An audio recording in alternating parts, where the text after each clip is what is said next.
Girl Scouts 2 weeks ago and the Boys. I've been to the Boy Scouts. It's so fun because they're just like, they probably ask you, like, oh, good questions.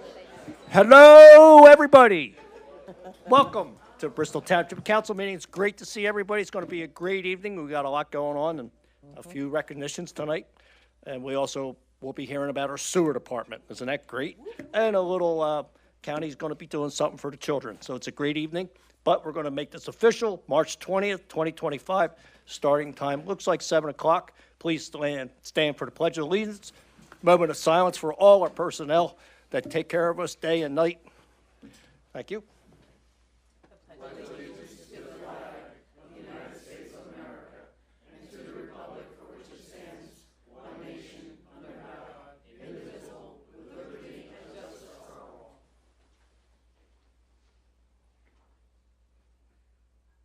Thank you, everybody.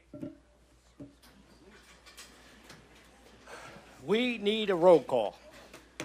President Bowen. I am here. Vice President Murphy. Present. Mr. Antonello. Present. Mr. Blaylock. Here. Ms. Dunlap. Here. Mr. Glasson. Here. Mrs. Wagner. Present. Before we started the meeting, we met in an executive session. Mr. Flagger. Thank you, Mr. President. We discussed real estate, personnel, and litigation matters. Thank you. Monthly reports are available for review in the Township Manager's office. Public comments will be taken on land development and official action items. General comments will be taken during opportunity for residents to address council. Next, we have presentations, letter of commendations.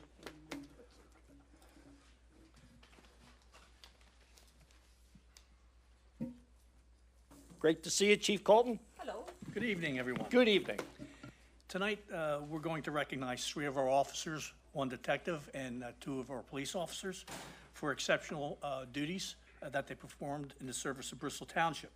So at this time, Lieutenant, come on up, and I'd like to have Detective Jennings come on up.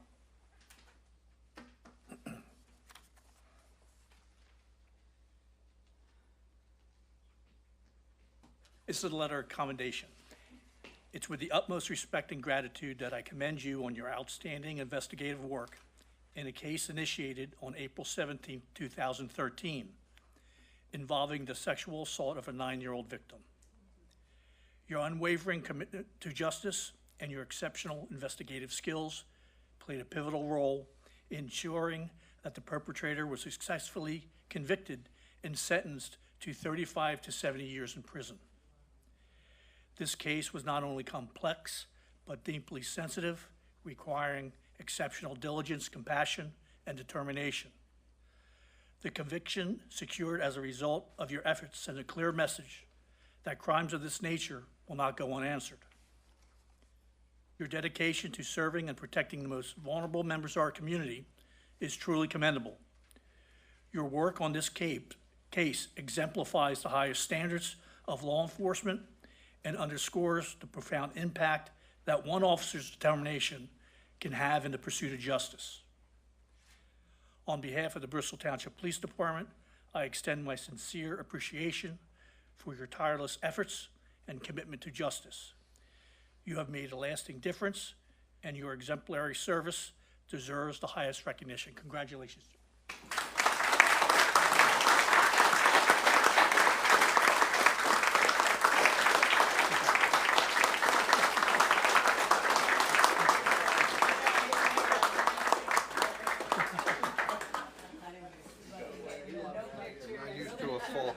No pictures. No. No. Okay. Great job, Detective. You want pictures? Thought you were getting away. We didn't do the Irish pie. We're still here. Would you like photos with me? Would family like photos with him? That's where you get it. Hey, like, come on up. Be proud. Be proud of your family.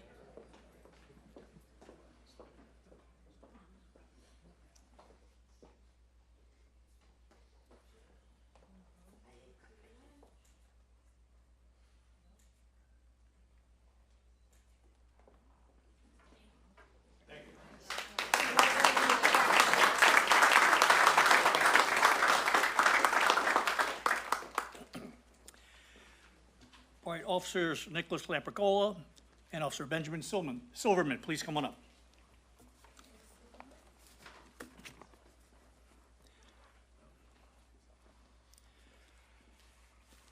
In May of 2024, Officer Nicholas Lampricola responded to Sunoco gas station located at 503 State Road in Croydon, PA, to investigate a report of theft of diesel fuel. Officer Lampricola's investigation determined over 1,900 gallons of diesel fuel, valued at over $7,100, was stolen. Surveillance video showed 4 vehicles and 7 suspects were involved in this theft. Officer Lampricola was assisted by Officer Benjamin Silverman, who used various investigative techniques to identify and track the movement of the vehicles and suspects. Officer Lampricola and Silverman's investigation resulted in the seizure of 3 heavily modified motor vehicles used to steal diesel fuel throughout various locations in the Northeast region of the United States.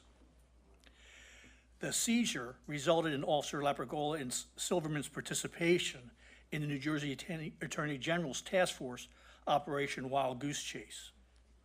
This joint law enforcement operation culminated in the arrest of over 20 Cuban nationals involved in organized crime enterprise responsible in the theft of diesel fuel in a value of over $1 million. Officer Lampricola and Silverman's diligent investigative work while simultaneously maintaining their regular patrol duties is a true reflection upon their professionalism, and as such are awarded the Commendation of Merit. Congratulations, both of you. Good job. Good job.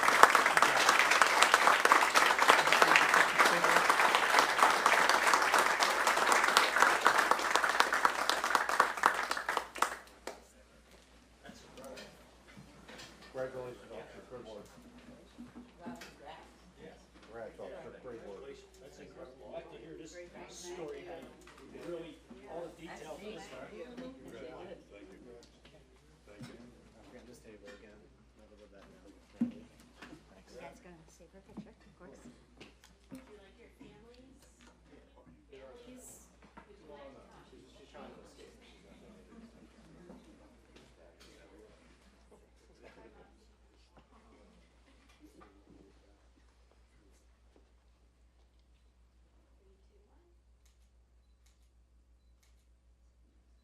There's at least one in there that no one's blinking. Thank you.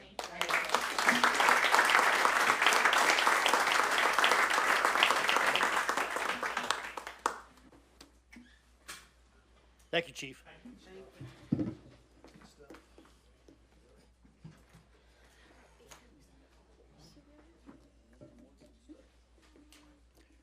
Moving right along, next we have a 2024 year-end review and 2025 goals of our sewer department and wastewater treatment plant. Yeah, baby. All right, here they come. Making sewage fun. Yes, I can't remember the Infomart guy's name. black gold. Kyle, thank you. Thank you. Want to just Yeah, take he's a good. minute? They're two. Needs to clear out. He's great. He's great. He's a local. Isn't he local? Kyle? He lives in the township, right? Yeah. It's great. It's just great.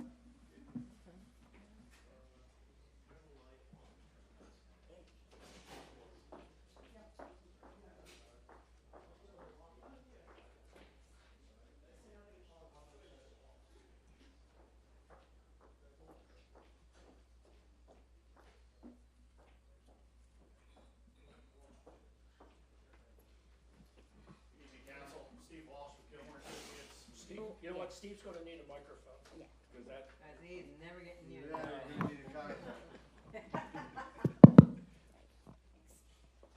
Let's try this again.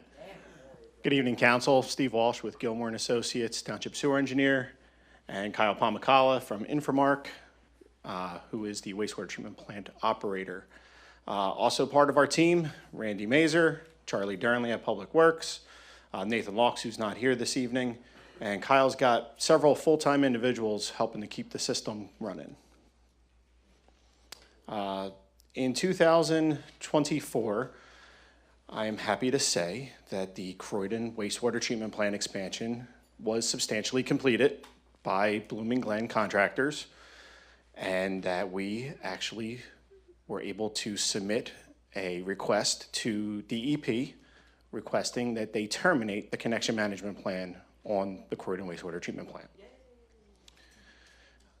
Additionally, we had sanitary pipe televising and slip lining being performed by Mr. Rehab. We had the Beaver Dam pump station replacement being finished up by Blooming Glen. Gilmore and Associates was also updating the GIS mapping, and Infomark has a year of the trickling filter, so stay tuned for that. All right, let's get down to it. So we all know that the consent decree has been in place since 2010. Improvements needed to be completed by July of 2024. That goal was met. Substantial completion was attained by that time. The connection prohibitions, as I was saying, have been requested by DEP to be terminated. We are waiting for their response. Hopefully it'll be coming soon. The expanded wastewater treatment plant can now biologically and hydraulically treat 3.75 million gallons a day and 5 million gallons a day, respectively. It's what the plant looked like back in January of 22 before we started work, and then this is what it looked like in December of 24 after the work was completed. What you can't see is a third trickling filter on the other side, third clarifier on the other side of this trickling filter, and additional work up at the Headworks building. Many of you council members have actually seen what happened over at in those areas as well. Had quite a bit of an accomplishment, I believe, on the I&I side of things. On average, this section of Bucks County receives about 41.7 inches of precipitation a year. From February of 2018 to January 2019, everybody remembers it was extremely wet. There was 61.57 inches of precipitation that year, about 20 inches more than average. There was also another 12-month interval where the overall flow at the facility was 3.81 million gallons a day. I ask you to keep these numbers in mind because we're gonna fast forward to April of 23 through March of 24, and after $3.7 million of I&I abatement, we had 60.6 inches, so relatively the same amount of precipitation. Average annual flows over that period fell from 3.81 to 4.46 in the 2018-2019 drenched time period, down to 3.2 last year during that same 60-plus inch time interval. So we are looking at a 600,000 gallon to 1.2 million gallon a day reduction, depending on which number scale you want to look at. Money well spent. The I&I abatement work to date has resulted in a quantifiable reduction in wet weather flow of more than 60% in each of the subservice areas that we have targeted. After 2025, all sections of the Croydon wastewater treatment plant service area will have been televised, lined, and or pipe replaced. So the last 5 sections are currently underway, and so we will have a true picture shortly of the entire project. All funded through grant funding. Yes, all funded through grant funding. Thank you. Just a recap, in March of 22, the Atkins pump station was replaced. That was sold to Bucks County Water and Sewer Authority this year and is no longer Kyle's headache. Floodproofing of the Bristol Park and College Park stations occurred from 2022 to 2024. The Phyllis and Anthony pump station was reconstructed by a developer in 2023. That maintenance period ended in 2024. So we gave away a station, but we gained a new station. The difference is one goes to a different service area. This new one comes to us here in Bristol Township. Replacement of the constant maintenance ridden pump station known as Beaver Dam started in 2023. It ended in 2024, and the maintenance period is set to end at the end of 2025. To date, Kyle doesn't have too many problems with that. I'm going to hand it over to him at this point.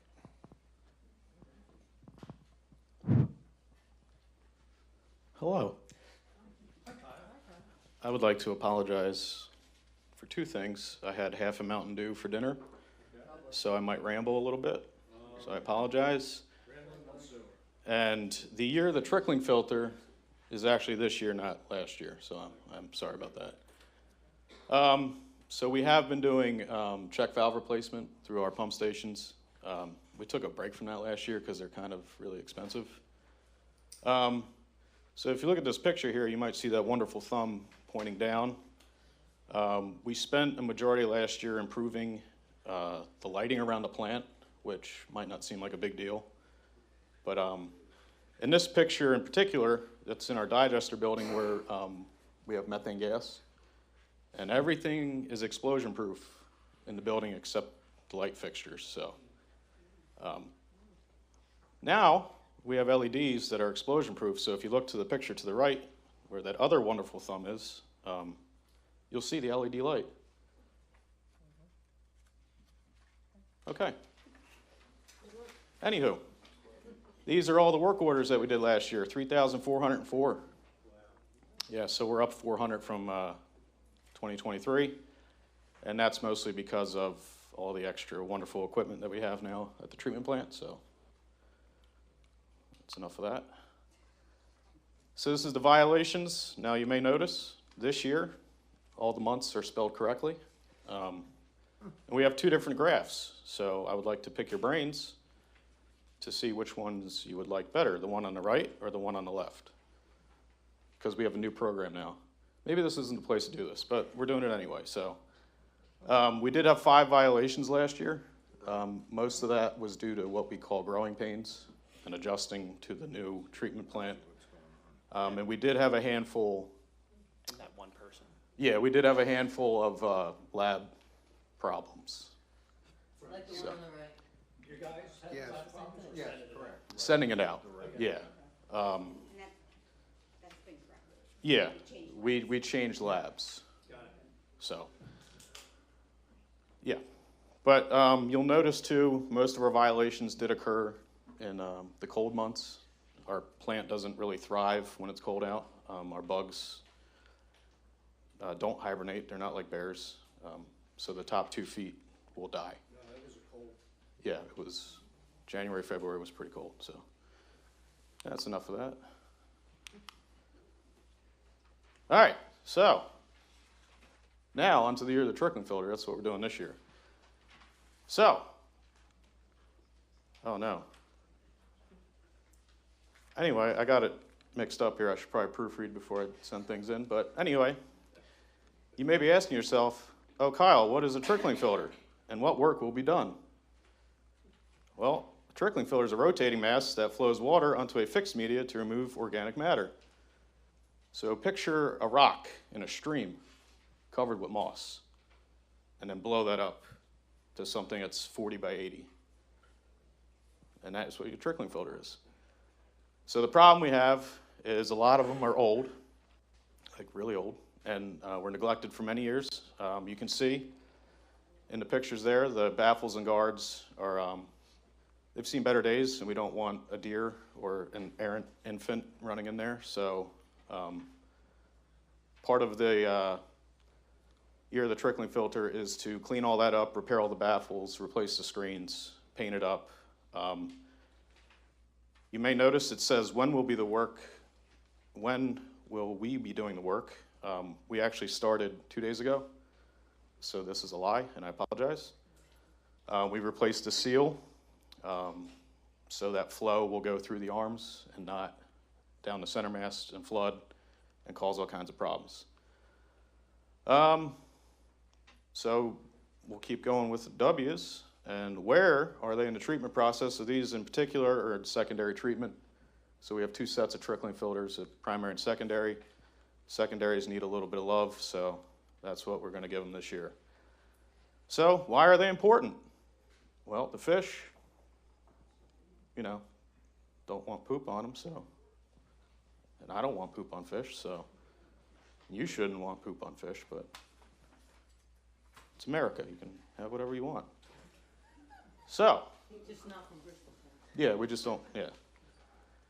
So, you may be asking yourself, well, how on earth will we handle all of this work? And it's through hard work and perseverance.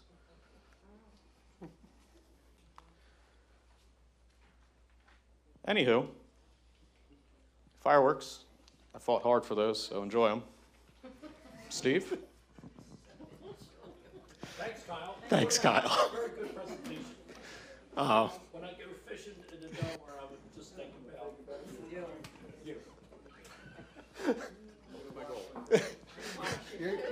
You're okay. Don't eat the brown ones. All right, Steve, what do we Yep. 2025 goals are going to continue to find innovative ways to reduce costs, collect, convey, treat wastewater here in the township. There are I&I abatement projects planned for 2025, as I mentioned earlier. In addition to the slip lining that's happening, we are also going to be focusing on the lower Bucks County Joint Municipal Authority subservice area and the section that sends flow directly to the Neshaminy Interceptor in what we call the Bucks County service area. We are going to be trying to get some of those areas identified and hopefully be applying for, and we are applying for a grant in order to try to televise, or in order to slip line those in 2026. So that's something that we're looking forward to. In addition, we have already started work. K.E. Seifert and Son has installed bypasses at 3 of the pump stations. And what we are going to be doing is what we call smart pigging. You can look it up if you like, but essentially we're sending a 14-inch long device into the sanitary force mains to clean them so that they can be prepped and ready for lining.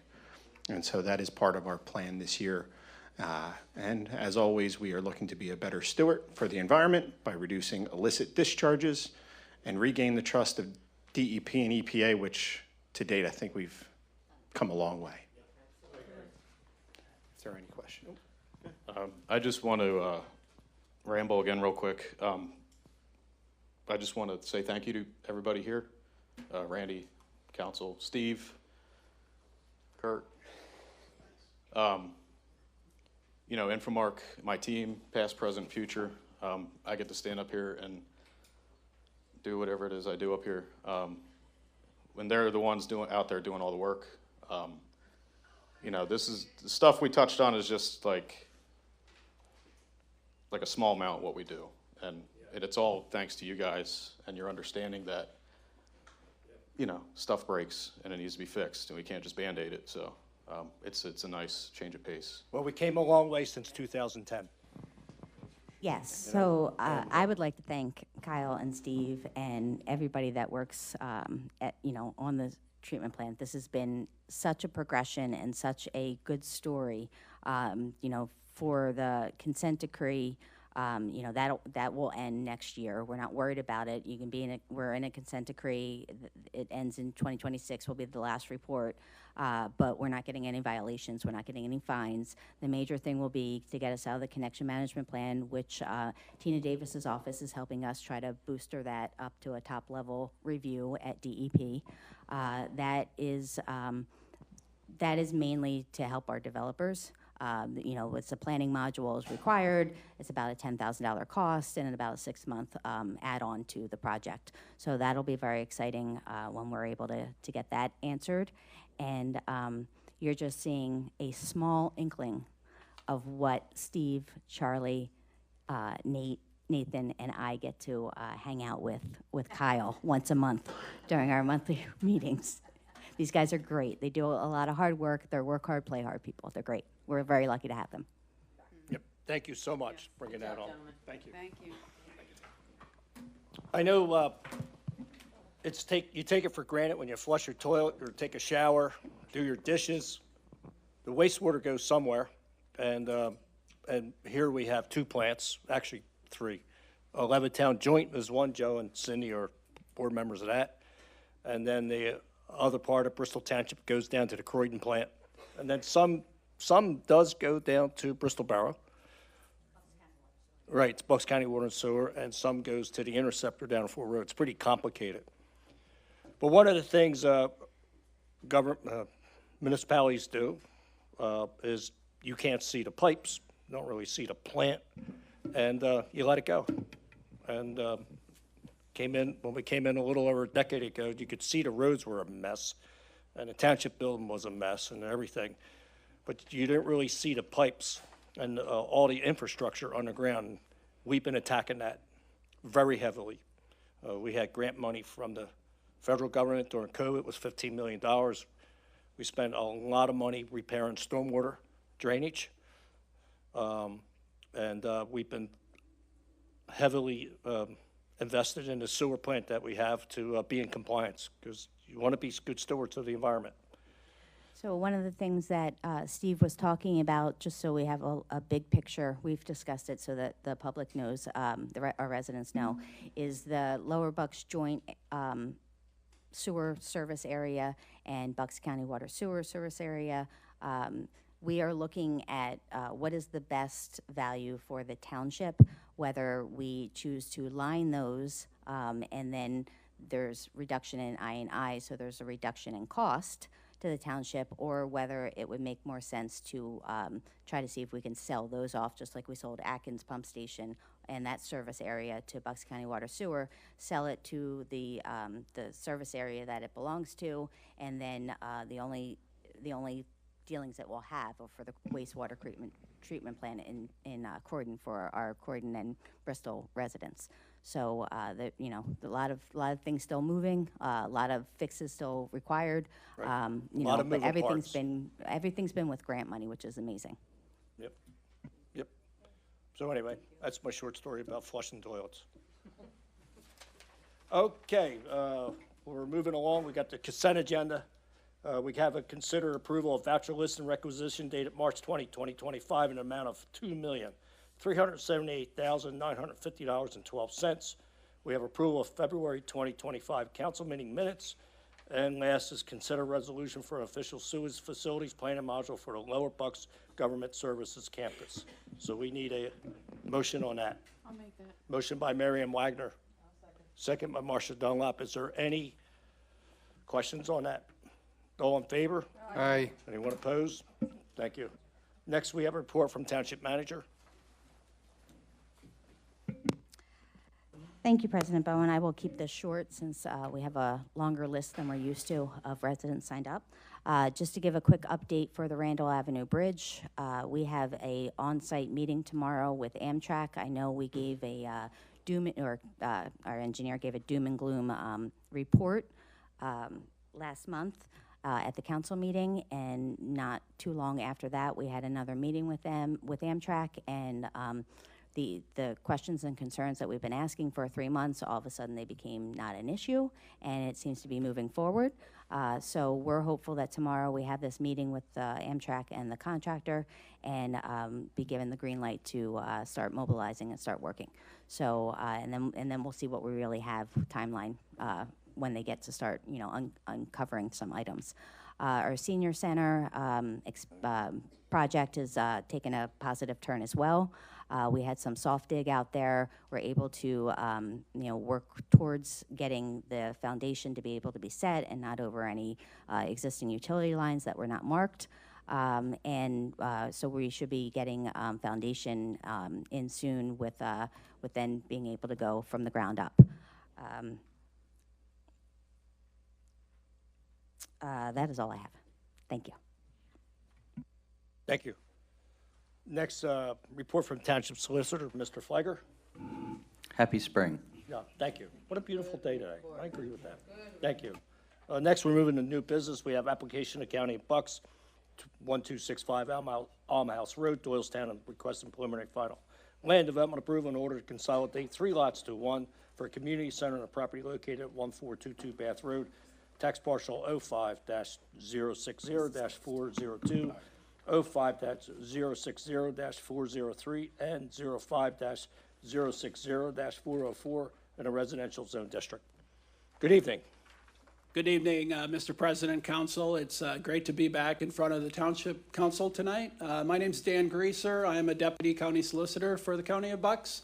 I'm pleased to be here to present this plan for preliminary final approval to you tonight from our commissioners. With me tonight is Walt Mims here, sitting next to me. He is the Executive Director of Neighborhood First, the program we're going to talk about for a little bit.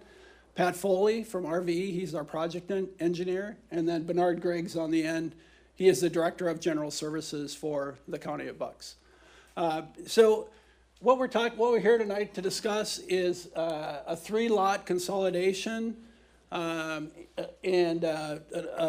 construction of a parking lot and a modular building on these parcels. So right down the road here in Silver Lake County Park and Delhauss Woods, 460 acres, there's 4 single 1-acre lots that are separate from all the other properties that are all owned by the county. The 4 lots are right along Bath Road. Is it this one, maybe? Oh, I did the wrong thing. All right. So the 4 lots are right along Bath Road. The bottom 3 that are highlighted in yellow on the screen, those are owned by the county. The top lot is the only single residential lot in all of this 460-acre county park.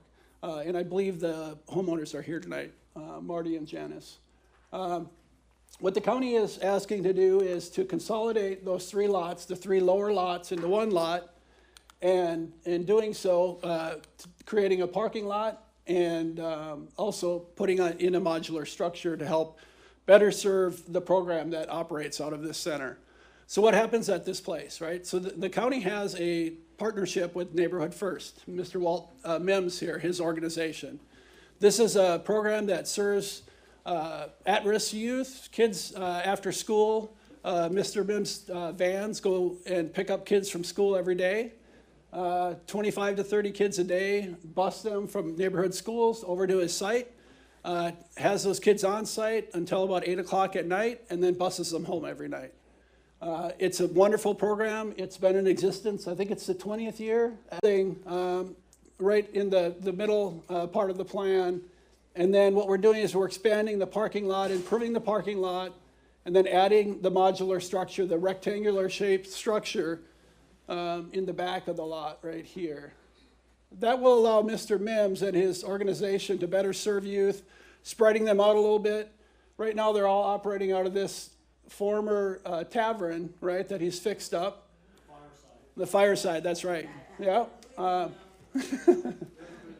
Never been there. Yeah. And so it's going to allow him some more space to operate and to better serve the youth in the community. We did have to appear in front of the zoning hearing board last week, and we sought 2 variances, which were granted. One was to reduce the parking that was required by your zoning ordinance, and the second was to encroach on the woodlands. And the zoning hearing board granted both of those variances. At the same time, we heard concerns from members of the community, the folks that live next door, members of Silver Lake Nature Center, and they were concerned about the size of the parking lot. They're concerned about the woodlands that we were encroaching upon. And so what we did is we revised the plan. And you can see here, there used to be 14 additional parking spots down here right along the property line. Those have been removed now, and the parking lot is smaller. So we went from 53 parking spots in the initial design to 39 now. We think that's an adequate size for the needs of this facility. That by doing so, we reduced the size of the parking lot, and we also kept some of the woodlands there that folks in the county was concerned about as well. That's really the extent, the idea behind the land development. Oh, I'm pushing the wrong one now. It's this one. This one. We are asking for several waivers from your saldo in order to get this done. These have all been discussed thoroughly with your engineer. They're all will comply on our part with the engineer's recommendations. I'm certainly happy to have the project engineer come up here and speak about any of these if you would like to discuss them in more detail. Why isn't it? But generally, these are standard saldo waivers that are requested. But again, if you would like to discuss them in more detail, I'm happy to do so. But really, I wanted to be up here to answer any questions you had. Yeah, we do have, there's a rain garden in the back of the facility that were added. So right now, there's no real stormwater management there. There's nothing. Yeah. No, No, there's nothing there. So this, right now, the water runs kind of directly towards the Silver Lake Nature Center. By redesigning the parking lot, it's gonna run towards the back of the property now, which is a better place for it to flow. The lake itself's 465 acres. The county owns 460 acres between Delhouse Woods and Silver Lake Nature Center. They're combined. Yeah, combined, that area. So across the street, there was going to be a housing development. It was DeLuca. Is that part of the 465, all that? No, that's No. not, no, 'Cause we- this county. Well, when I county was land. on the board, we bought that years, Well, you're on the park board, across Yeah. the street, because they wanted to build houses and it kind of fell through. yeah. So that doesn't include across the street. It does include, the 460 acres includes both sides of Bath Road. Oh, it does? It Okay. does, yep. Just want to be clear on that. Okay. Yep. And some of that's Silver Lake too, so it's some of it's water, some of it's streams. Square footage of the module home, I think it's 2,600, is that, was it, Pat? just roughly? 2,300 square feet. 2,300. Yep. Okay. What's your time frame for this? We hope to start construction probably in about 2 months. If we get approval from you all tonight, that'll help move it along. We certainly want to construct the site this year. So we hope to start in about 2 months. Okay. All right. I'll make a motion. Yep. We have a motion by Patrick Antonotto. Second, Craig. Hold on. We got, all right, Marcia Dunlap has a motion. Is there anybody like to speak against the project or for it? Come on up.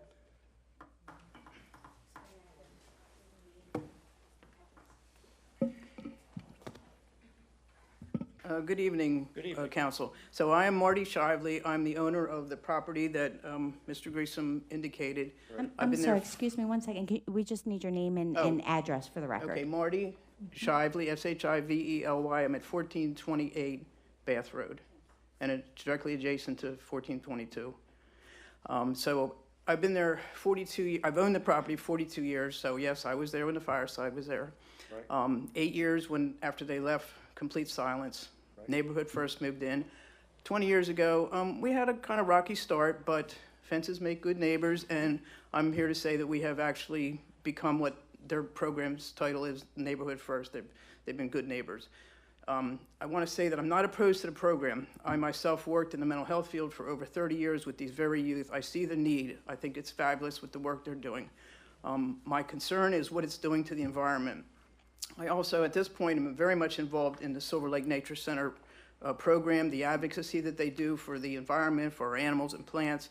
Under the direction of Patty Ann and Ramey, they've just turned the place around. It's just awesome what the volunteers do and the interest in keeping it as natural as possible. So having said those two things, and did I mention that I want to thank Mr. Grieser for really answering a lot of my questions beforehand, so I don't have to take up your time. But I still have two main questions, and one, maybe Mr. Mims or someone can answer this. According to the zoning meeting, the program is not adding any staff, it's not adding any vans, and if and when they add some youth, it'll be 3 to 5 of those who don't drive. So I don't understand why there has to be an increase in parking spots. So I don't know if someone can answer that for me? I can try. I mean, we can. Yeah, Okay, sure. Just because our zoning ordinance requires it. So if something else were to move in and they needed the actual amount of spaces that are required by ordinance, then it's built for that. It's built out for that. So it's basically, and that's why they got a reduction. The zoning hearing board is allowed to reduce the amount of parking that is needed, and they've done it based off of use. So right now, it seemed like the zoning hearing board and the county went through, what is actually needed, and reduced the parking, for just the need. Not, there was I think it was over 100 spaces were actually needed by zoning ordinance. It's based off of parking space for every so many square feet, and then employees, and staff. Well, thank you. I appreciate that number has been reduced, but my understanding is the zoning was called a community center 20 years ago, and was probably the best fit at the time, but it's not a community center. It's a children and youth program that's not open to the community, you just can't walk in there with your kids. So I think the problem is they're trying to fit the regulations into a listing of that property that's really not applicable. So the fact that we were able to, they understand they don't need that much parking is great, but I still don't see, if you're not increasing vehicles, and I was worried about traffic and noise, and I was assured that won't happen. If that's not gonna happen, you're still going by an old ordinance regulation that's kind of not applicable, so. I mean, I don't want to speak out of turn, but I mean, you know, we could always look at it, and I don't know if it would have to go back to the zoning hearing board, be able to progress and concurrently, but, you know, there are areas that you can have the zoning, or you can have the parking engineered and then just built if needed. And then we could look at that to see if there's even less parking that's needed, but it's fully designed, fully engineered, excuse me, that if any time it does become needed, it can then be installed. I mean, we can look at that. We have correct? had that conversation with the county also. They could keep the parking in reserve if it's not needed at this time. But, you know, again, from like the entitlement process and a use process, a building process, and the parking space process, even if we applied a different use category, you know, it's not just for the present time what the actual use is of the property today. You know, if that organization's not there and a new organization could come in, they would need an amount of parking that's customary to that use. So this is a compromised parking with the variances that were received. It's a reduced parking size for the size building that's there already. But we think it's an appropriate amount of parking that other uses could come into that building. And, you know, on the flip side, you also don't want too little parking, and then all of a sudden, cars are parked out on Bath Road. You don't want cars blocking your driveway, you know, or making mud that's draining into Silver Lake. You know, the benefit of this fully designed, fully engineered plan is it'll be a paved parking lot that'll drain to a rain garden that will filter the water before it runs off. So, you know, we think it's a good plan. It took a lot of work to get here with working with the county, working with the zoning hearing board. So, you know, our recommendation is that council approve it this evening. How many square feet's the parking lot? Do you know, like roughly? I'm not quite sure. Really, what we're doing Well, is smaller than the module, or close to the size of the module. No, Just roughly, a little bigger. It's bigger than that. What we 3,000 square feet, maybe. 8 additional spaces for Right. what's existing Right. there. So I just having a hard time. There's almost 500 acres around it. And, you know, it's for the children. And I'm just struggling here. It's an after-school program, and we're doing everything we can to help the children. You know, I understand some concerns, but it's actually going to be even better than the fireside with all the stormwater management, the rain gardens. So. Okay, and my last question, when I went to or I viewed the zoning board meeting, they mentioned there's a PINDI, the Pennsylvania Natural Diversity Index, and there was two items of concern. One, I want to see if I can get this clear. One was the fish and boat, and I think they addressed that the box turtles were an issue, and that's considered in part of the plan as far as whatever's needed to protect them with fencing. The other one was from the DCNR, Department of Conservation and Natural Resources, and I never heard at that meeting what their concern or impact was. So I don't know who could answer that one for me. Council, we did receive a clean PINDI letter back. The letter from DCNR, I think, had no impact was the result back. Oh, okay. Okay. Just to clarify, how many additional parking spots are we creating? Additional parking spots? Right now there's 31 on the site, and there'll be 39. But I think 16 of the existing parking spots are being removed in order to create a better traffic flow, and they'll be repositioned. So that's, no, the total, it'll go from 31 to 39 total. You're going 8 more. 8 more. That Yeah. was my question. Yep. Okay. 8 more additional parking spots. Okay. Yeah, it's just that the parking area is being increased, as Dan had said, so that there's better circulation on the property. Okay, thank you. You're welcome. All in favor? Aye. Anyone opposed? Thank you. Thank you, gentlemen. Good luck.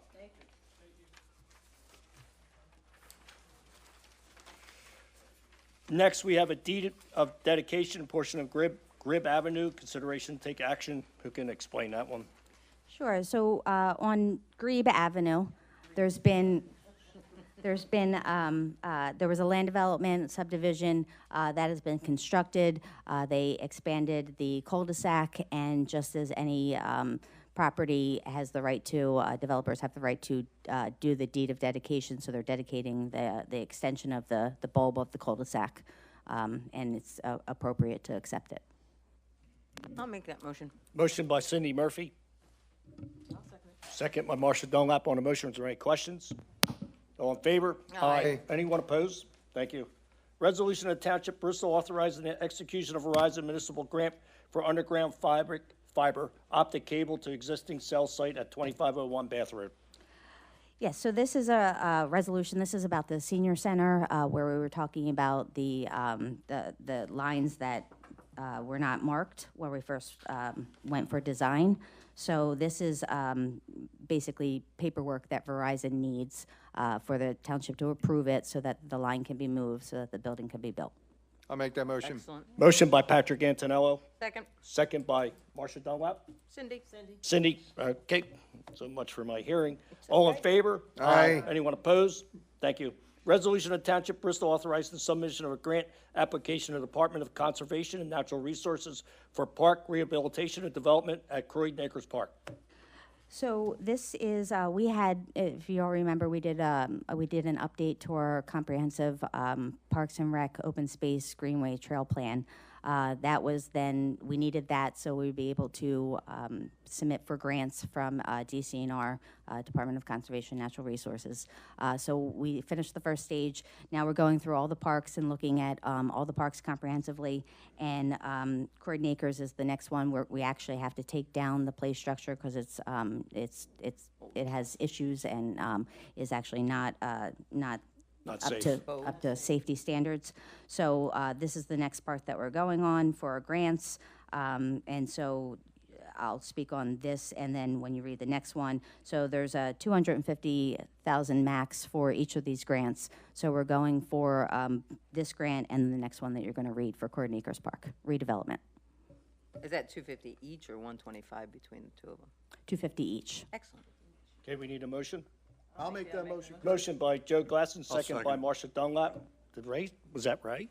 That was right. We'll get you on the next one. Hi, Ray. How's things going down the end? All right, good.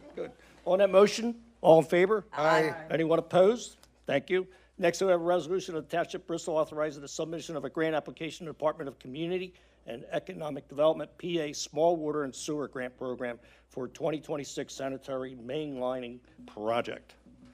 And that is what Steve spoke about earlier. Yes. Excellent. I'll make that motion. Motion by Patrick Antonello, Second. second by Cindy Murphy. All in favor? Aye. Anyone Aye. opposed? Thank you. Who doesn't like it? Next, we have a resolution of Township Bristol authorizing the submission of a grant application to the Department of Community and Economic Development, PA Small, oh, I did that one. Oh, no, I didn't. Small Water and Sewer Grant Program for Keystone Pump Station, That's force correct. main lining.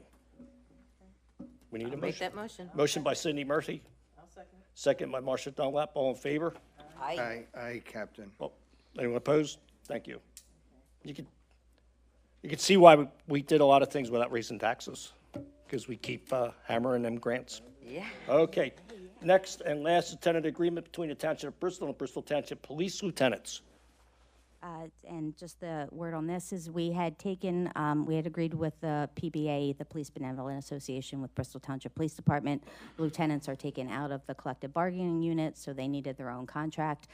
The law does state that if you are moving, if you have items in a contract and you're moving to another contract, that you have to remain with everything the same. So this mimics the PBA contract. It's just that they're out of the collective bargaining unit and need their own contract. Formality. Make that motion. Motion by Mary Ann Wagner. I'll second that motion.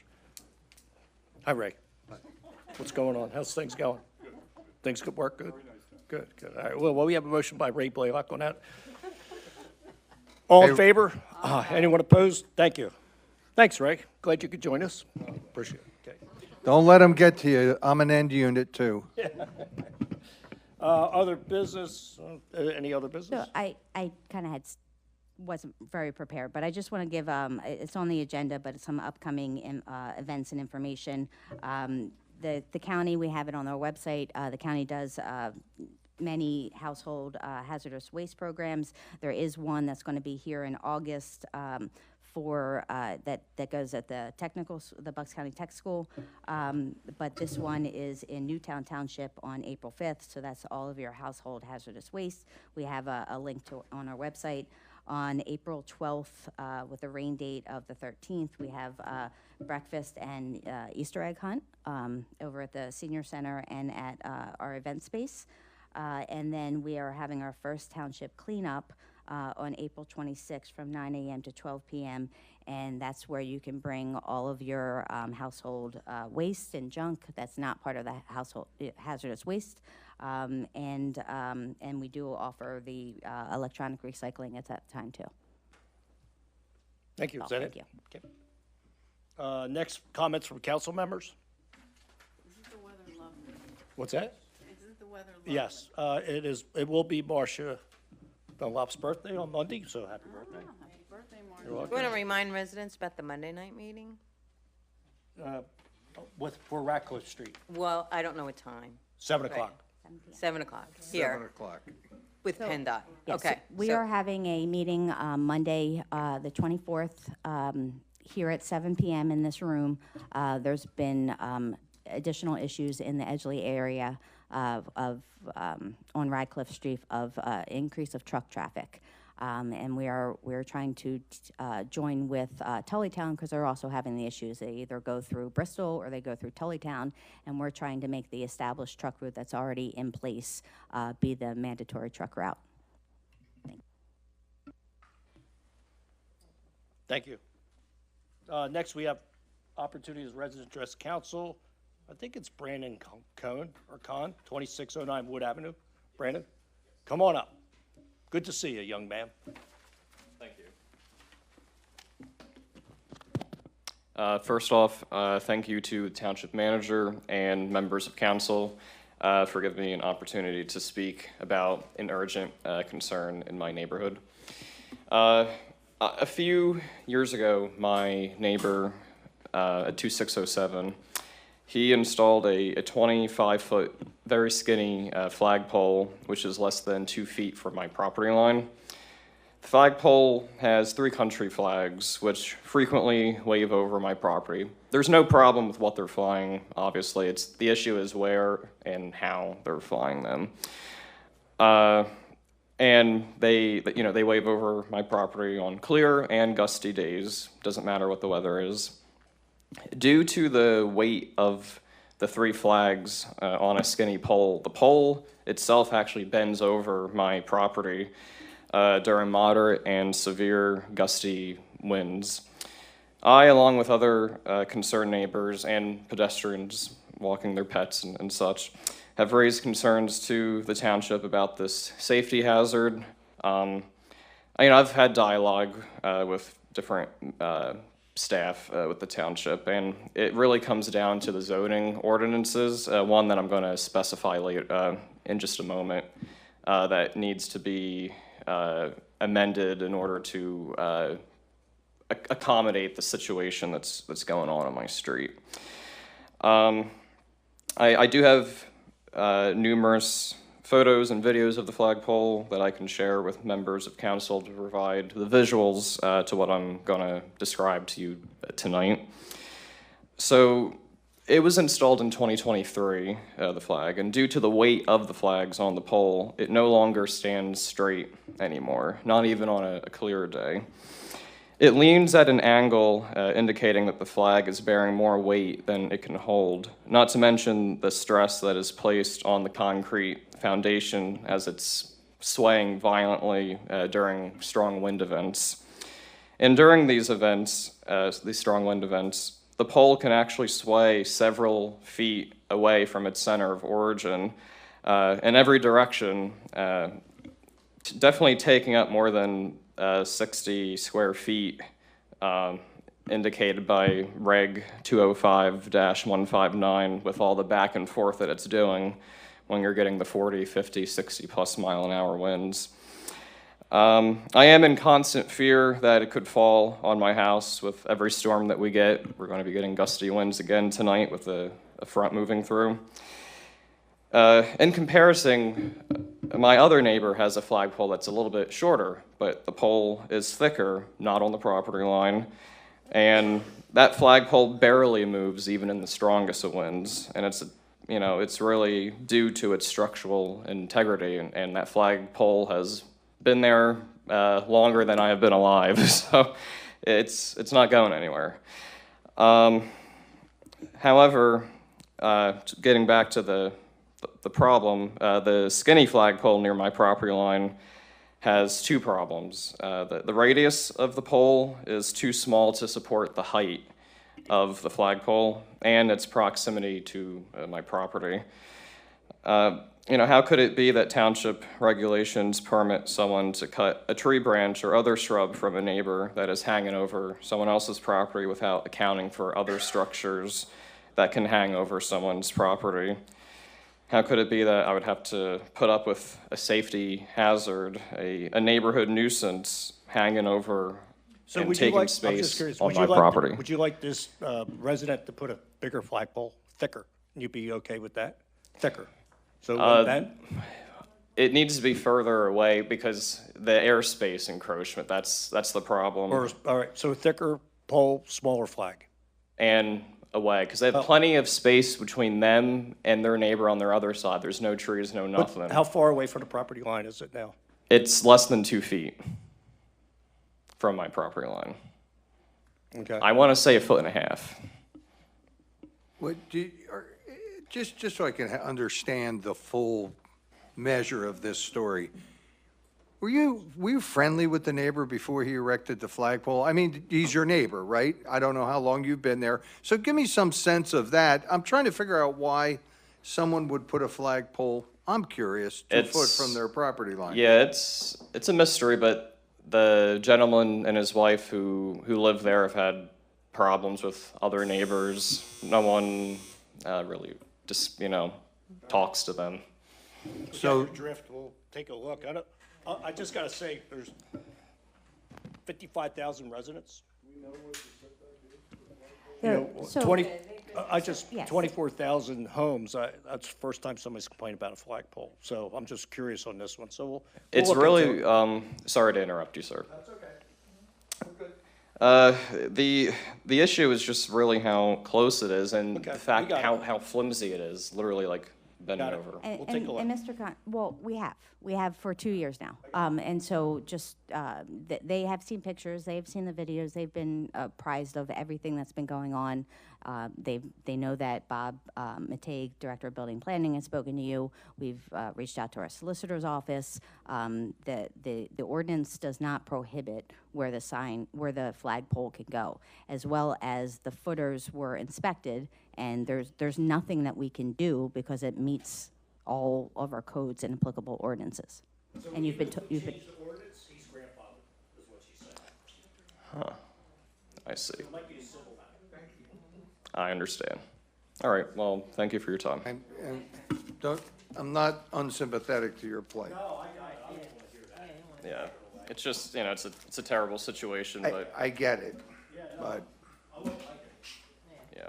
So we may look as a model to look at the ordinance for future. Okay. Thank you very much.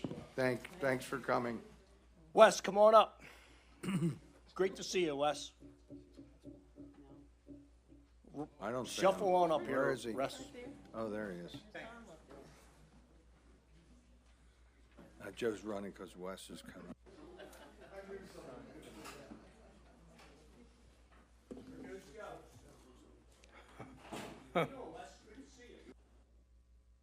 I am, huh?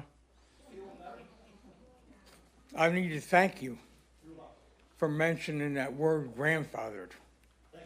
Because I've been told on many occasions that there ain't no such thing no more.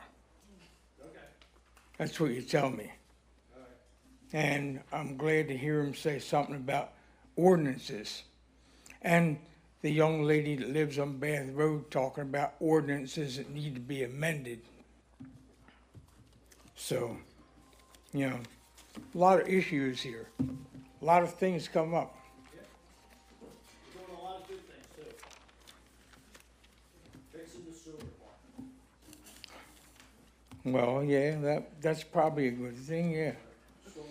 So now I gotta ask again about you. Talking about, we're talking about being parked on the grass. We're talking about putting vehicles for sale on the county or township right-of-ways. There's ordinances on that. You couldn't have things for sale. I gave him 30 days to move it, or he's got to find another place. Oh, yeah? When did you give them the 30 days? 30 days ago. Because I was here 30 days ago, and as of 2 days ago, it's still there. Okay. Now, were you looking at my house again, up on Avenue A? Just curious. Oh, yeah, I know where you at. Yeah, but have you been recently? I know you're peeking booing. I can get a last year. drone and do that. What's that? I can get a drone and do that. Yeah, but no, I thought I saw you up on Avenue A again. Is that true or no? No, I ain't been up there for months. Like I said, I can get a drone and do that, though. Okay. So, Well, I feel better that you haven't been up there for months. Okay. so anyway, now, Chrissy, remember that. now we're talking about things that they do in the township. And I've talked about it before. I found yesterday yet one more person that they have, township has stolen from. Now you go in on the people's property and you take all their things off their property and you actually steal it. And you have police officers there to make sure that you have no rebuttants, and you have your attorneys, 3 of them, that support that. Don't say nothing about it. They think it's fine for you to go in and steal people's vehicles and steal people's belongings off their property. Now you do this to people that are seniors, people that you figure they don't have no money, they can't get no lawyer to fight you, and they're never going to say nothing. Now the guy that I talked to yesterday, I just found out about. Of course, this was probably several years ago. You went in there and probably took about maybe $40,000 worth of product off of his property, when you had police officers standing around with shotguns to support it. Now I'll go take that along with what was on WBCB's Speak Your Piece yesterday, that the Democrats, which most of you are in Bristol Township, are out of control. Now you had Mr. Mobley, a former council person, call in from down the shore, and he says they don't like West because West comes up and reminds them and tells them about all the things they're doing that are dirty and all the things that they're doing that are against the residents. He says, so they don't like West, that's why they pick on them. Now, he knows that. He confirmed that. That's been going on, like you said, for years. You said, I've been up here complaining for years, and how much did I get done? You remember saying that? That was 60 days ago. And, yeah. Now, I remember Mr. Antonello saying a long time ago, over a year, he said something about, we got to get rid of this guy. We got to get him out of here. Who was I referring to? You were referring to me. That was a long time ago. I don't think I ever said that. Do you see that I keep notes? Can you show me the note where I said that? Now I know. Excuse me, can you show me the note where I said that? Yeah, I can bring that with me. Bring that with you next time. Yeah, next time. Wes, thank you very much. No. If you want to have anything to say, we'll be hanging out after the meeting. Come on up. The buzzer rang, but Yes. I don't get extra time like the last guy that was up here. Oh, If we gave you extra time, you'd complain we were breaking the rules. Yeah. Thank you. well, you Wes. did already. Thank you. Wes, thank you. We'll see you next meeting. Thank you for coming out. I don't know, I think maybe Marty Schreiber. Oh, Marty? Marty? No? Marty? Okay. Yeah. It's a Freeman? Yes. Come on up. Micah, hello. Hello. everyone. Is it Mika? Nope. No, Mike- Micah. I'm Mike- sorry. Mike Micah. Grammer. I went to Bristol Township School. Grammar's No, not the it's best. good. It's like Mike. Hi, everyone. My name is Micah Freeman, 5717 Beaver Dam Road. So I want to say first, congratulations to those officers. Those officers, not those particular ones, but the Bristol Township officers have come to Beaver Dam Road numerous times and have been very helpful. Last year, between April and May 2024, we made the news, right? Where the homeless were encampment had, you guys helped fix that part. And then my neighbor, who I'm here to talk about, who had her shed removed because she had people living in that shed, but now she has people living in her basement. The same, I don't want to say the address, so you know the address because you can see the emails, but the same issue is now in the home. Before it was in her yard, but now it's in the home. And I want to say thank you to my neighbor and her son who has an issue with playing outside because you have foot traffickers with backpacks and shopping carts and drug use and prostitution in her yard all day long. I've been at that property for 26 years. The last two years have been crazy with this back and forth. My Ring camera goes off every 10 minutes. Back and forth. And I send it to Miss Randy and to you and to yeah, it's that house. That house has actually how they had that homeless encampment. It was the house, then they creeped back in the yard, in the woods. Now, that was amazing. That was amazing teamwork that you guys did. Right. It was state police. It was amazing. Then it went to her house, the elderly lady's house. But so I just want to say, now there's an odor, right? There's an odor coming out of that house in that vicinity. There's an odor. You can smell it more at night than during the day. It smells like a skunk? I don't know what it smells like. It's just, I don't know. Right, I don't know. So the problem is, they can do whatever they want in their home, inside their home, but it's a public nuisance. You can't. My sons are grown, but if I had kids, we have kids in the neighborhood who can't play safely because now you have this weird smell, right? So my ask is, do we have an environmental protection department? Do we have a because if she had a shed with homeless people in it or whatever, and quite frankly, every other time the police comes, they're arresting someone out of the house or on that property. Every other time. So it's a pain. I feel sorry for this guy with the flag.